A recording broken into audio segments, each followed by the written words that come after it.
Hello students, आज हम लोग केमिकल काइनेटिक्स न्यू यूनिट है जिसे रासायनिक बलगतिकी कहते हैं, इसका स्टार्ट करेंगे।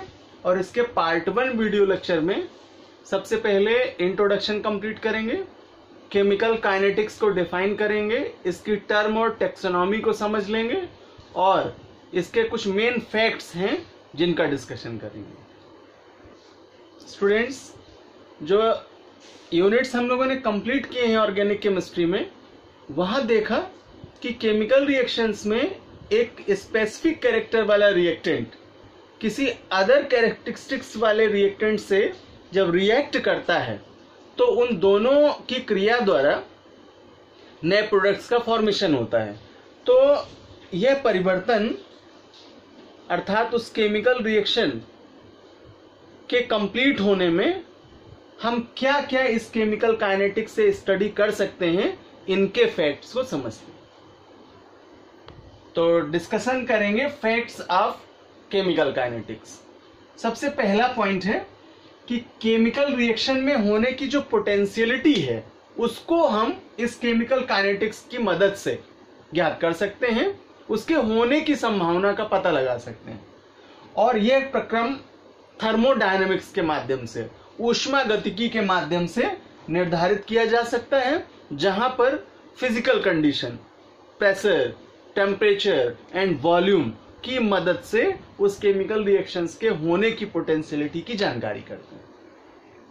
Now number 2, the limitation of chemical reaction, अर्थात किसी रासायनिक अभिक्रिया के होने की सीमा क्या है, लिमिट क्या है, उसको भी हम केमिकल काइनेटिक्स के माध्यम से समझ सकते हैं। पॉइंट, रिएक्शन के रेट अर्थात रेट ऑफ केमिकल रिएक्शन और इक्विलिब्रियम तक पहुंचने में जो लगने वाला टाइम है, अर्थात उस अभिक्रिया के पूरे होने में कितना समय लगता है एट इक्विलिब्रियम कंडीशन, इसकी भी जानकारी हम केमिकल काइनेटिक्स के मदद से कर सकते हैं।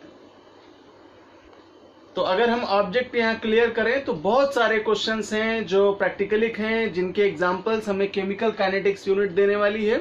सपोज दैट क्वेश्चन क्रिएट करें कि फूड सब्सटेंस खराब क्यों हो जाते हैं, खाने वाले खाद्य पदार्थ खराब क्यों हो जाते हैं।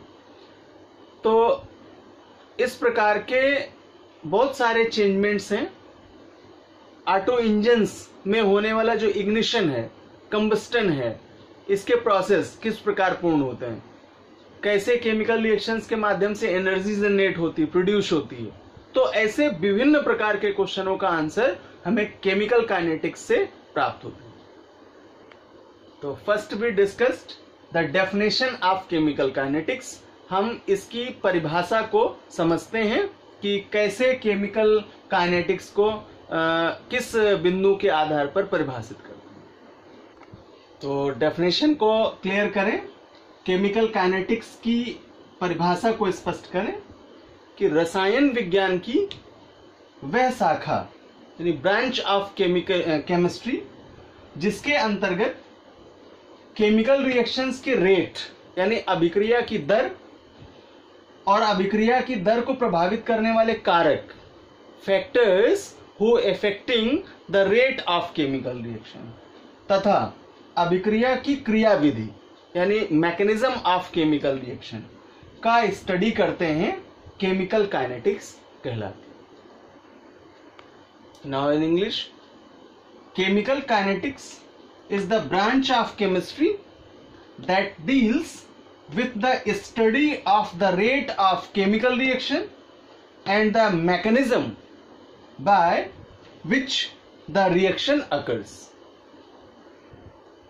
तो वर्ड मीनिंग को स्पष्ट करें। यहां इस केमिकल काइनेटिक्स में जो टेक्सा काइनेटिक्स यूज किया गया, बल गतिकी, इसे ग्रीक टेक्सोनॉमी में काइनेसिस से लिया गया है और उस काइनेसिस टेक्सा का अर्थ है गति। तो इसलिए काइनेटिक्स को बल गतिकी के रूप में स्पष्ट करते हैं। स्टूडेंट्स, थर्मोकेमिस्ट्री या थर्मोडायनेमिक्स केवल रिएक्शंस के होने की पोटेंशियलिटी का पता बताती है, बट यहां जब हम काइनेटिक्स की बात करते हैं तो यह अभिक्रिया की गति को स्पष्ट करती है। फॉर एग्जाम्पल, हमने ऐसा पढ़ा या महसूस किया कि कई बार कई सब्सटेंस ऐसे हैं जो चेंजमेंट नहीं करते हैं। सपोज दैट डायमंड का एग्जांपल लेते हैं। हीरा के बारे में ऐसी प्रकृति है कि वह उसी रूप में बना रहता है, लेकिन जब हम यहाँ केमिस्ट्री में काइनेटिक्स को समझते हैं, केमिकल काइनेटिक्स को समझते हैं, तो स्पष्ट होता है कि स्लो रेट से होने वाली यह एक प्रकार की रिएक्शन है जिसमें डायमंड भी धीरे धीरे in the case of specific pressure and temperature react करके अपने को मॉडिफाई कर लेता है ग्रेफाइट में। तो यह एक प्रकार का परिवर्तन हुआ। तो यहां रासायनिक अभिक्रियाओं में परिवर्तन की पोटेंशियलिटी को केमिकल काइनेटिक्स के माध्यम से स्पष्ट किया जा सकता है। टर्म एंड टेक्सा स्टार्ट करेंगे इस यूनिट का। रेट और स्पीड ऑफ केमिकल रिएक्शन, अर्थात किसी रासायनिक अभिक्रिया की दर या वेग। इसे पढ़ने से पहले हम लोग केमिकल रिएक्शन समझ लें। Suppose that A and B chemicals participate in chemical reaction, so they are called reactant. इन्हें अभिकारक पदार्थ कहते हैं। और जब ये भिन्न भिन्न गुणों वाले अभिकारक पदार्थ आपस में विशेष प्रकार की फिजिकल कंडीशन अर्थात प्रेशर, टेम्परेचर एंड वॉल्यूम की दशाओं में रिएक्ट करते हैं तो प्रोडक्ट AB का फॉर्मेशन करते हैं, अर्थात बना हुआ जो सब्सटेंस है वो उत्पाद कहलाता है।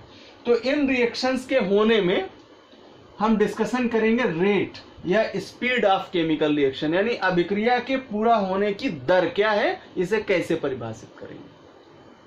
तो डिफाइन करें टर्म रेट और स्पीड ऑफ केमिकल रिएक्शन।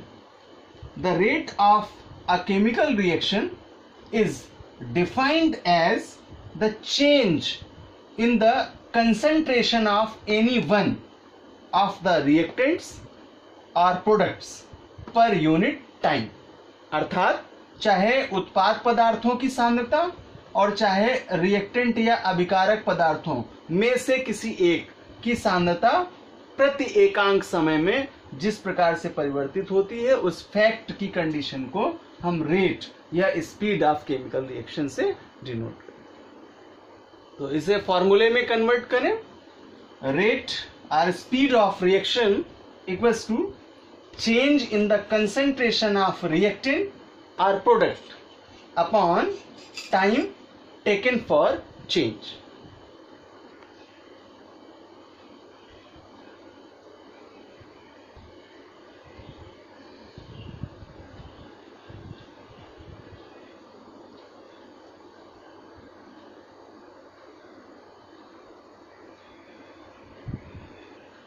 तो स्टूडेंट्स, नेक्स्ट वीडियो में, नेक्स्ट क्लास में हम लोग रेट ऑफ केमिकल रिएक्शंस के आधार पर केमिकल रिएक्शंस को क्लासिफाइड करेंगे, टर्म एंड टैक्सोनॉमी क्लियर करेंगे, फैक्टर्स पढ़ेंगे who affecting the rate of chemical reactions, और उससे आगे की समरी में ऑर्डर ऑफ केमिकल रिएक्शंस को कंप्लीट करेंगे।